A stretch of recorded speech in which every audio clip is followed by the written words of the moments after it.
There comes a quiet moment in almost every person's life. It rarely arrives with a warning. No loud alarm. No dramatic event. Just an ordinary evening after another ordinary day. You unlock your front door, place your keys on the table, and look around the home you worked so hard to build. The shelves are full. The closets are crowded. The drawers barely close anymore. Everything you once dreamed of owning is finally here. Yet something inside still whispers that it isn't enough. For years, we are taught that happiness waits just beyond the next purchase. A newer phone, a bigger television, a nicer car, a larger house, another package arriving at the front door. Each one promises the same thing. This will make life feel complete. And for a little while, it almost does. The excitement lasts a day, sometimes a week. Then quietly, almost without noticing, the feeling fades. The object stays. The happiness leaves. Soon another advertisement appears. Another upgrade. Another reason to believe that fulfillment can be bought one purchase at a time. Without realizing it, we begin running on a path with no finish line. We work harder. We earn more. We spend more. Then we wonder why peace always seems to stay just out of reach. Yet on the other side of the world, in quiet neighborhoods across Japan, many people have spent generations following a very different path. Not because they reject money, not because they dislike comfort, but because they discovered something many of us never stopped to question.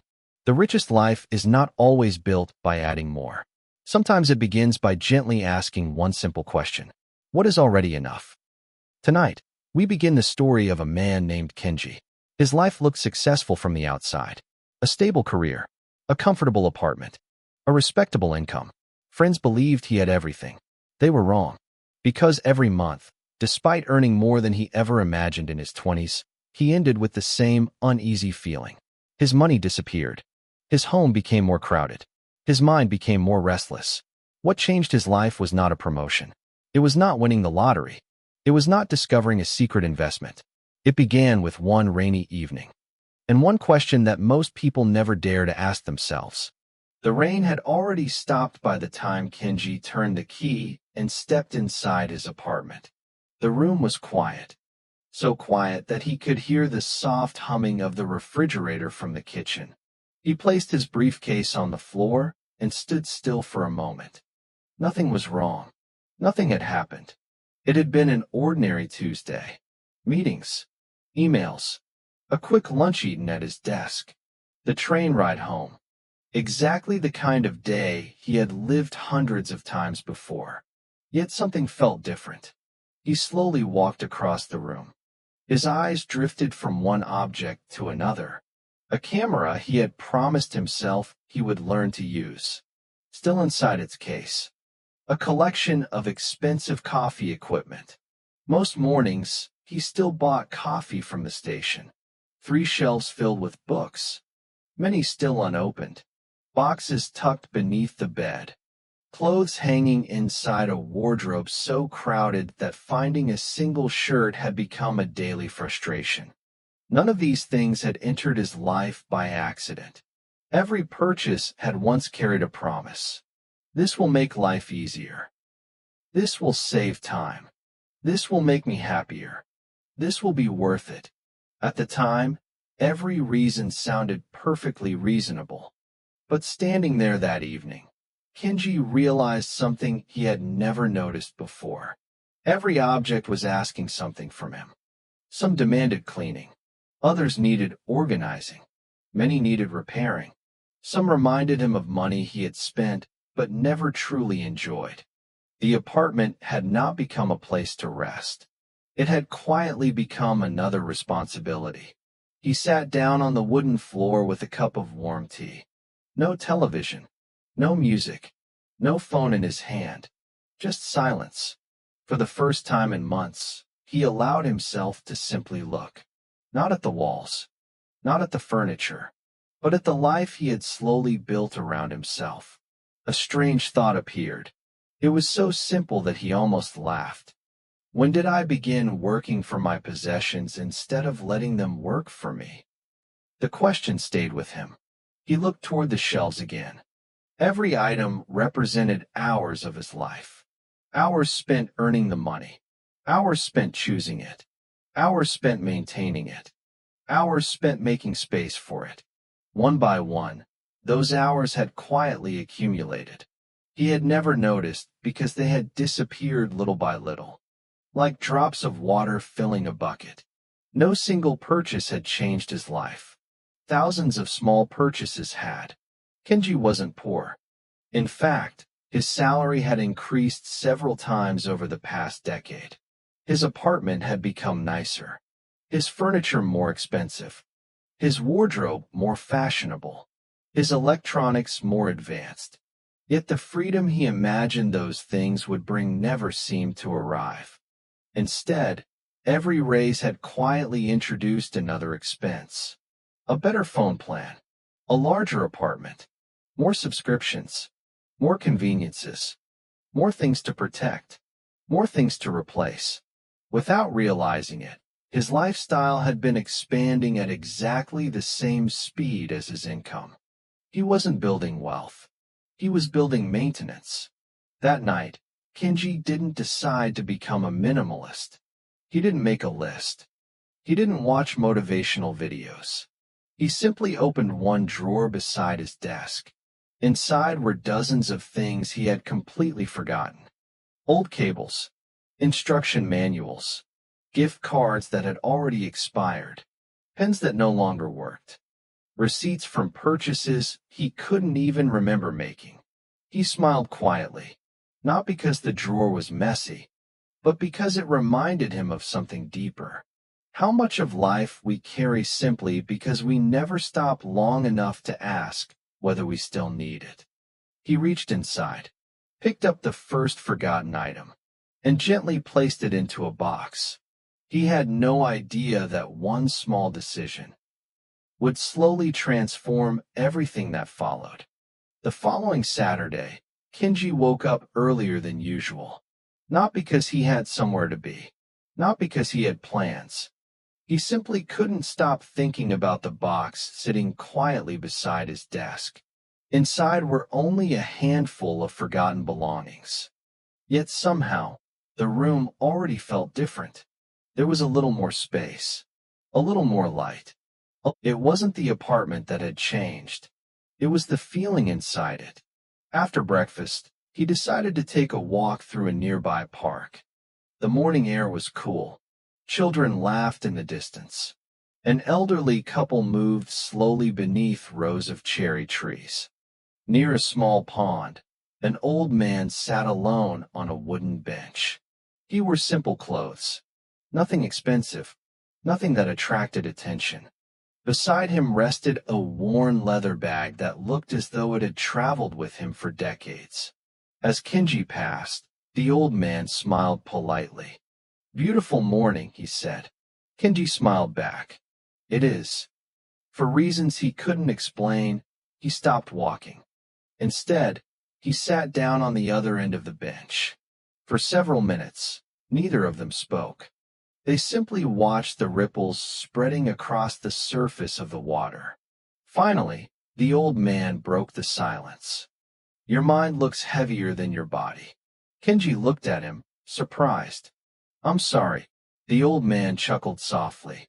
"People carry many kinds of weight. Some carry it in their backs. Others carry it in their hearts. You." He glanced at Kenji with gentle eyes. "Carry yours in your thoughts." Kenji laughed awkwardly. "I suppose you're right." The old man nodded.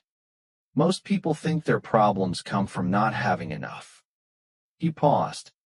"But after 80 years, I've discovered the opposite is often true." Kenji remained silent. The old man picked up a small fallen leaf and held it between his fingers. "Have you ever noticed that trees survive because they know when to let go?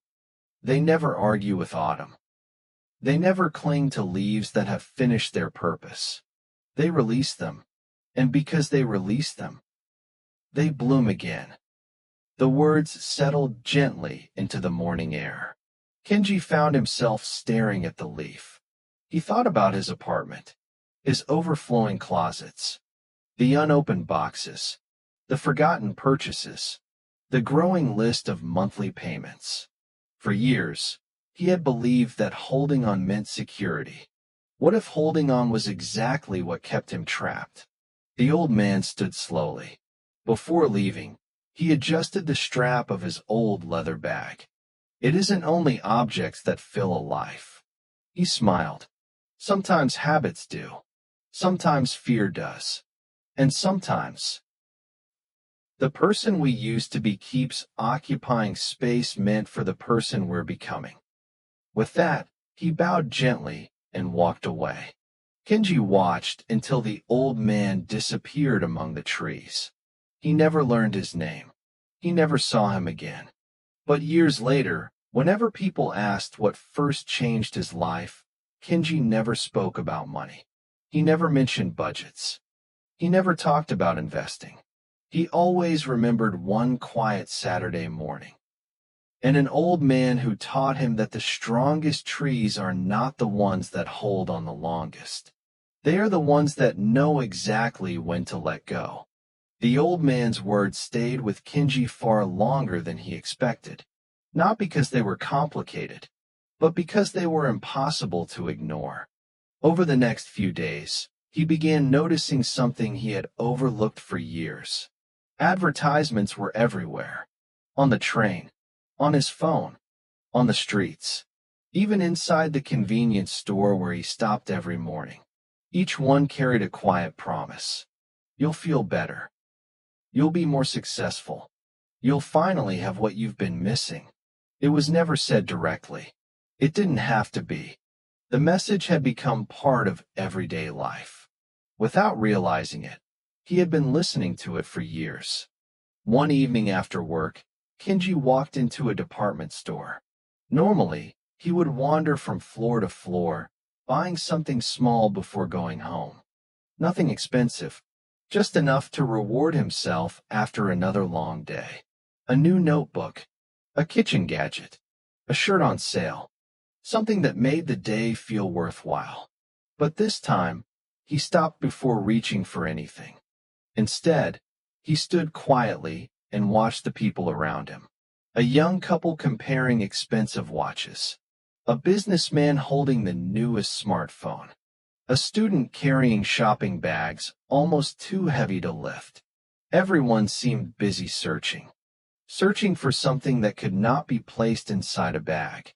Kenji suddenly wondered how many of them had come looking for comfort and were leaving with another monthly payment instead. He smiled to himself, not with judgment, with recognition, because only a few weeks earlier, he would have done exactly the same. He walked toward a beautiful leather wallet, the kind he had wanted for months. He picked it up. The craftsmanship was excellent. The leather smelled rich and warm. For a brief moment, he imagined himself using it. Then he asked himself a question he had never asked before. What problem will this actually solve? He waited. A few seconds passed. No answer came. His old wallet was still working. It wasn't fashionable.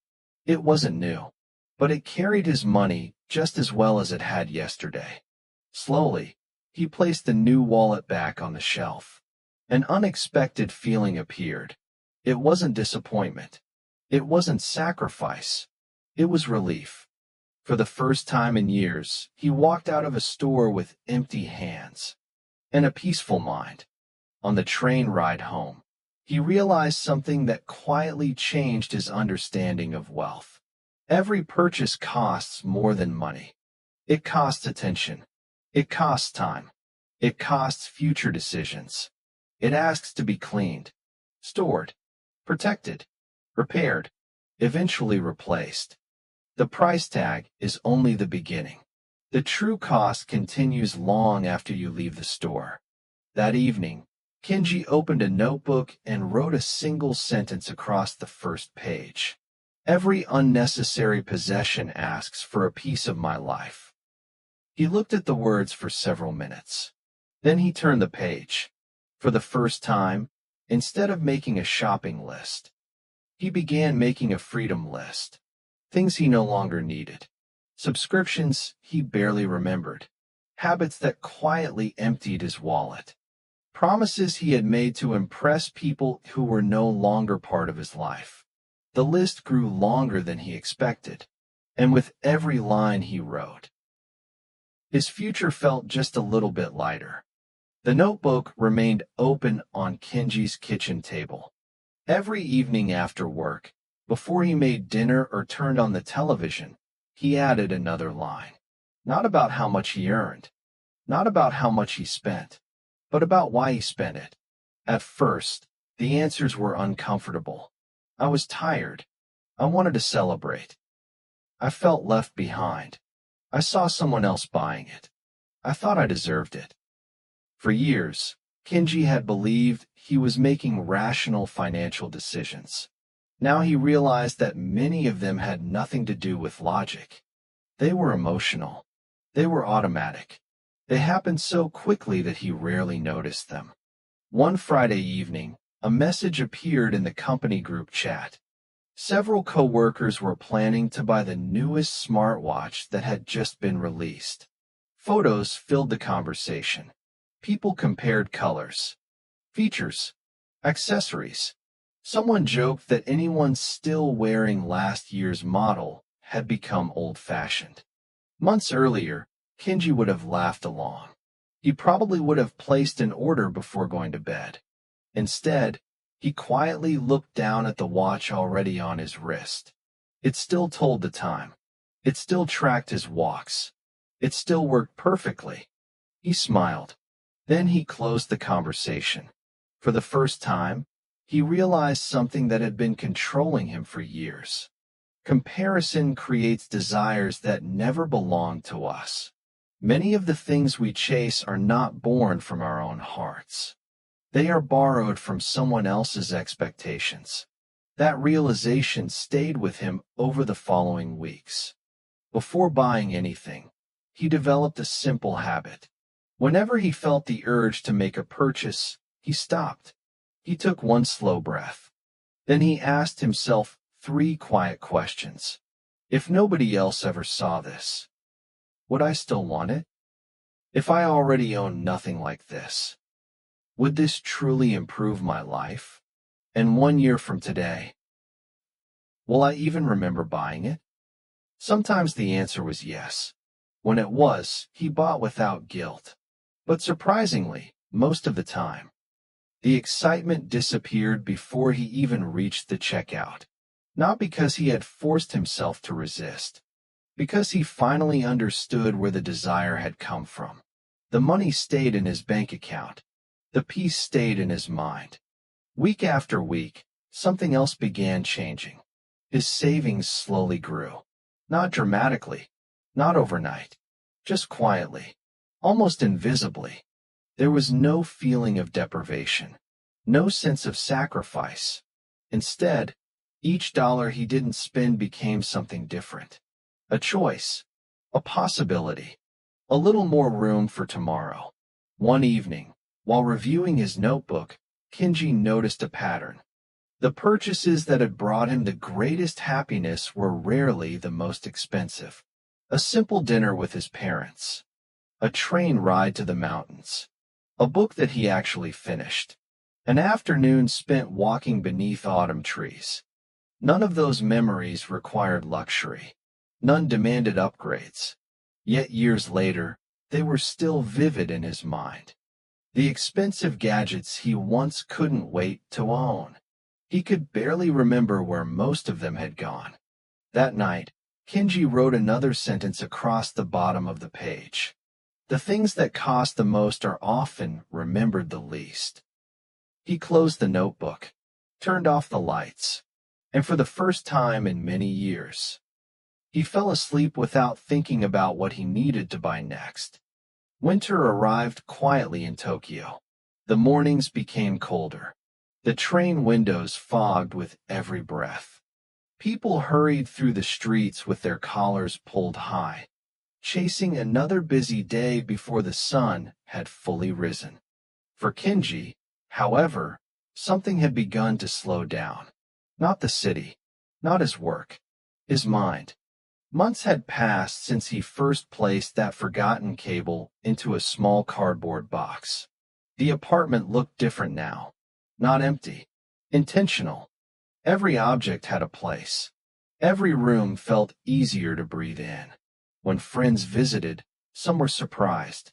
Didn't you have more furniture? What happened to all your books? Where's the big television you bought last year? Kenji simply smiled. I realized I wasn't using most of it.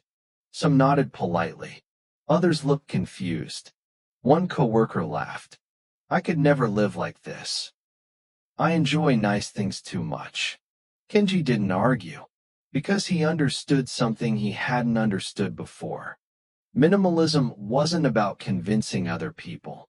It was about becoming honest with yourself. Not everyone needed the same life. Not everyone valued the same things.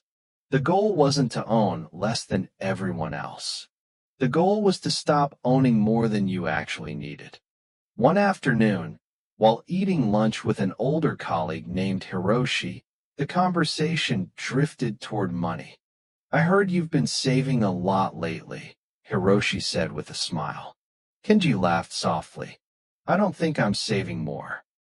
I think I'm wasting less. The older man nodded. That's an important difference. He stirred his tea slowly before continuing. When I was your age, I thought becoming wealthy meant increasing my income. It took me 30 years to realize that income is only half of the equation. Kenji listened carefully. The other half, Hiroshi said quietly, is learning where enough begins. He reached for the small lunchbox his wife had packed that morning. Simple rice, grilled fish, pickled vegetables, nothing extravagant. Yet he ate every bite with genuine appreciation. My salary has changed many times. My definition of enough has changed only once. Those words stayed with Kenji all afternoon. That evening, he sat beside the window watching lights appear across the city. Thousands of apartments, thousands of families, millions of people making decisions every single day. Some were chasing bigger homes. Some wanted newer cars. Some believed happiness was waiting inside the next delivery box. He didn't judge them, because he had once believed exactly the same thing. But now he could finally see what had been invisible for so long. The race never ends because the finish line keeps moving. As soon as one desire is satisfied, another quietly takes its place. There is always another model, another trend, another upgrade, another promise.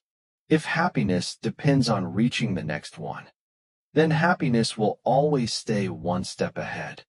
For the first time in his adult life, Kenji no longer wanted to run. He wanted to stand still long enough to appreciate what was already in front of him. That night, before going to bed, he opened his notebook once again. On a blank page, he wrote only 5 words. I already have enough today. He looked at the sentence for a long time. It wasn't a financial calculation. It wasn't a motivational quote. It was a decision. And sometimes, one quiet decision changes the direction of an entire life. Spring returned to Tokyo. The cherry blossoms bloomed once again, just as they always had. Children laughed beneath the trees. Office workers stopped to take photographs before rushing back to work. Life looked exactly the same. But for Kenji, almost everything had changed. Not because he had become rich. Not because he had received a promotion. His life looked almost identical to anyone passing by. He still took the same train. He still lived in the same apartment. He still wore simple clothes. If anything, people assumed he was living more modestly than before.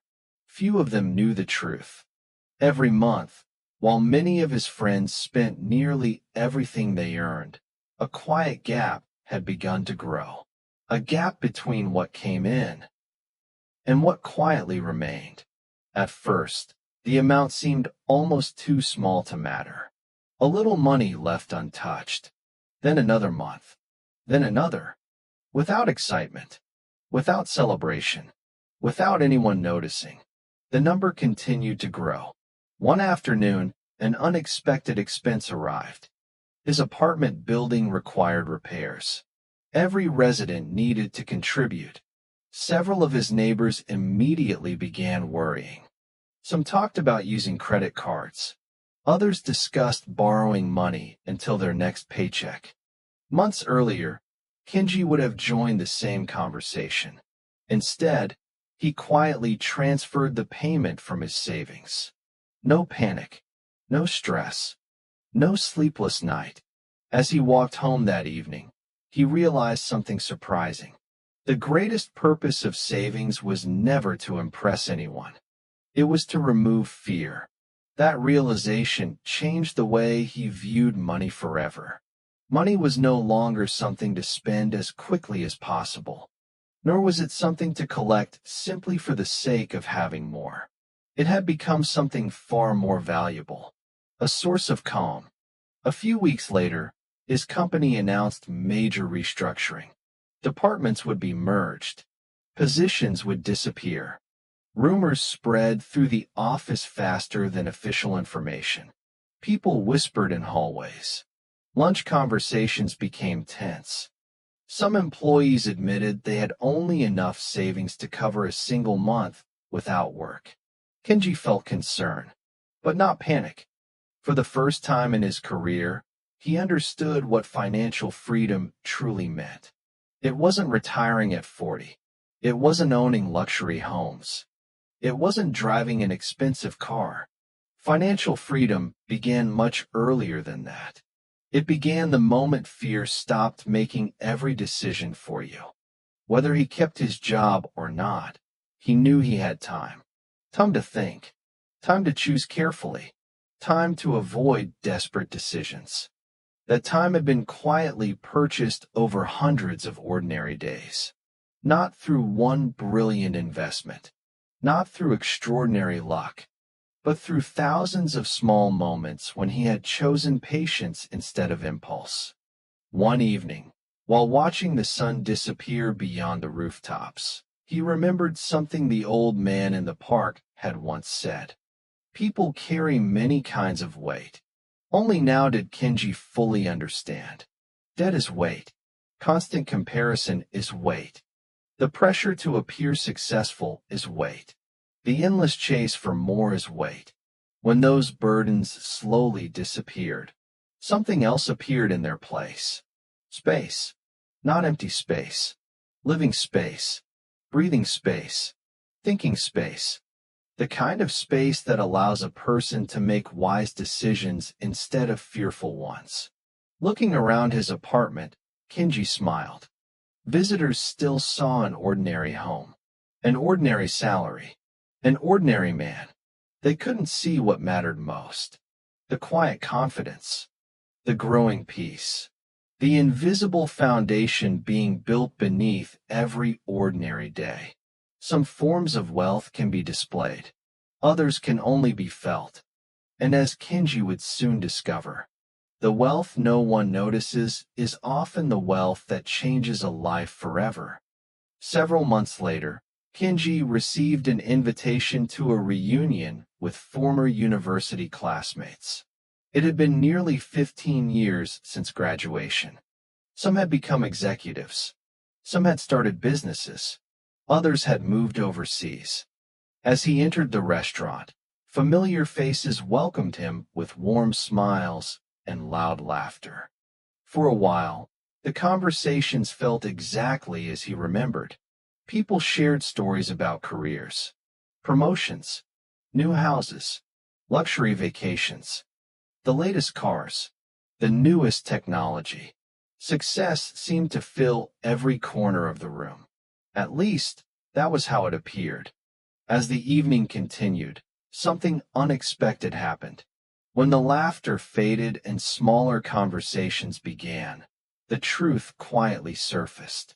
One friend admitted he was earning more money than ever before, yet sleeping less than ever before. Another confessed that his expensive apartment came with payments that would follow him for decades. Someone else laughed while saying he hadn't taken a real vacation in years because he couldn't afford to lose a single month's income. Another joked that he owned an impressive car, but the bank technically owned most of it. The table laughed. But beneath the laughter, Kenji heard something familiar. Exhaustion. He recognized it because it had once lived inside him. When someone finally asked about his own life, Kenji hesitated. I still live in the same apartment. I still take the train. My job hasn't changed much. A few people nodded politely before returning to conversations that sounded more exciting. For a brief moment, Kenji wondered if his story seemed ordinary. Then another classmate quietly leaned closer. You look different. Kenji smiled. Older. The man laughed. No. You look peaceful. The word surprised him. Peaceful. No one had ever described him that way before. Not successful. Not wealthy. Not impressive. Peaceful. Driving home that night, he thought about that single word. For years, he had believed wealth was something people could see. A beautiful home, an expensive watch, designer clothes, a luxury vacation shared online. Now he understood that the most valuable things rarely announce themselves. Confidence doesn't need attention. Security doesn't need applause. Peace doesn't need approval. The following morning, Kenji stood by his apartment window with a cup of tea in his hands. The city below was already awake. People hurried toward trains. Delivery trucks filled the streets. Store windows displayed new collections. Advertisements promised better lives through better products. The world had not changed. It was still inviting everyone to buy more, to chase more, to compare more, to become more. But inside his small apartment, another invitation quietly existed. To appreciate, to simplify, to breathe, to recognize that enough was never a number. It was a decision. Years earlier, Kenji believed that financial freedom would arrive someday in the future. After one more raise, one more promotion, one more achievement. Now he finally understood. Freedom had never been waiting somewhere ahead. It had been waiting behind every unnecessary desire he chose to leave behind.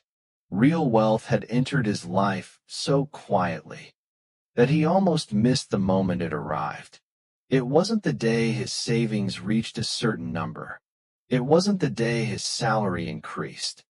It wasn't the day he owned less. It was the day he stopped measuring his life by everything he didn't have and began measuring it by everything he no longer needed.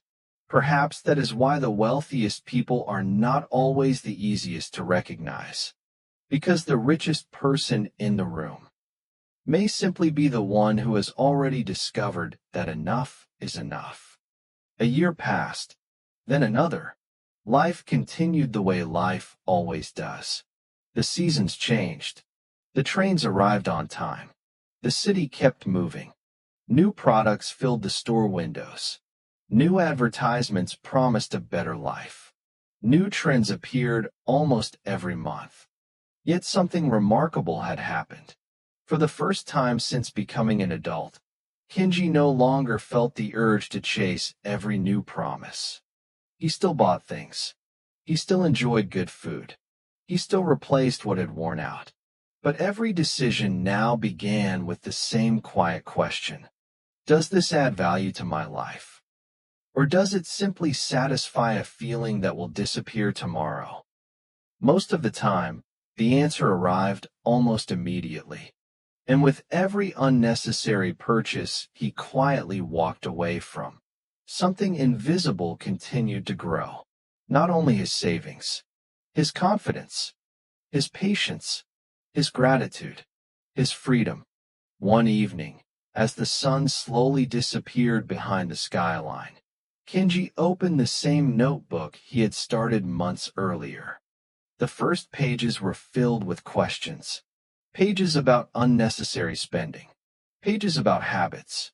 Pages about fear. As he reached the final blank page, he realized he no longer needed another list. He already knew the answers. He picked up his pen one last time and wrote a single sentence. Wealth is not measured by everything I can afford to buy. It is measured by everything I no longer need to. He gently closed the notebook. The room around him was quiet, not empty, peaceful. There was enough furniture to make the apartment comfortable, enough money to handle unexpected problems, enough time to enjoy an unhurried evening, enough space to breathe, enough silence to hear his own thoughts. Years ago, he would have called this an ordinary life. Now he understood it was an extraordinary one, because real abundance had never been hidden inside expensive possessions. It had been quietly waiting inside contentment all along. Perhaps that is the lesson so many ordinary Japanese families have understood for generations. Building wealth is not always about making more. Sometimes it is about protecting what you already have. Protecting your time. Protecting your attention. Protecting your peace. And allowing those small decisions to grow into a future that no purchase could ever replace. So before you buy the next thing that promises to improve your life, pause for just one moment. Take one slow breath. Then ask yourself the same question that quietly transformed Kenji's life. Do I truly need more? Or have I already been standing in the middle of enough? Sometimes, the answer to that single question becomes the beginning of an entirely different life. Thank you for spending this time with me. If this story brought you a little more clarity, a little more peace, or simply a new way of looking at wealth, I hope you'll join me again. Every week, we explore timeless wisdom from Japan, stories that remind us how to live with greater purpose, deeper calm, and lasting freedom. Until next time, take care of your mind, take care of your time, and remember, the quietest life is often the richest one.